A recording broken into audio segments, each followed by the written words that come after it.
નમસ્કાર ગુજરાત, આજના તાજા અને મહત્વના સમાચાર જાણવા અને વિવિધ સમાચારની અપડેટ મેળવવા માટે વિડીયોને એક લાઇક કરી ઓનલી ગુજરાત ન્યૂઝ ચેનલને સબસ્ક્રાઇબ કરી દેજો। ગુજરાતમાં આગ ઝરતી ગરમી અને ઉકળાટ યથાવત છે। રાજ્યમાં આજે મહત્તમ તાપમાન 40 થી 43 ડિગ્રી સુધી રહે છે। રાત્રે ગરમ પવનો ફૂંકાતા ઉકળાટ વધ્યો છે।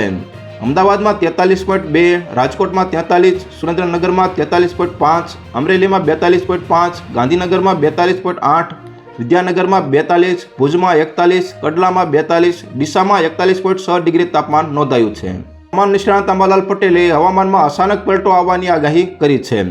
આજથી 7મી મે દરમિયાન રાજ્યમાં માવઠું થવાની આગાહી કરી છે। તોફાની પવન અને ગાજવીજ સાથે વરસાદ થવાની આગાહી કરી છે। પવનની ઝડપ 80 થી 100 કિમી પ્રતિ કલાકની હોવાની પણ શક્યતાઓ વ્યક્ત કરી છે। 5 થી 12મી મે દરમિયાન હવામાનમાં પલટો આવશે। રાજ્યમાં કેટલાક વિસ્તારોમાં ગાજવીજ સાથે વરસાદ ખાબકશે। દેશના પૂર્વીય વિસ્તારો અને વિદર્ભ વિસ્તારમાં ભારે પવન ફૂંકાવાની શક્યતા છે। મે મહિનાની શરૂઆત સાથે જ દેશભરમાં ગરમીનો પારો આસમાને પહોંચવાની શક્યતા છે। કેન્દ્રીય હવામાન વિભાગની આગાહી મુજબ ચાલુ વર્ષે મે મહિનામાં તાપમાન સામાન્ય કરતાં પણ વધારે રહેવાની ધારણા છે। ખાસ કરીને ગુજરાત અને રાજસ્થાન જેવા પશ્ચિમી ભારતના રાજ્યોમાં આકરી લૂ વરસવાની શક્યતા વ્યક્ત કરવામાં આવી છે।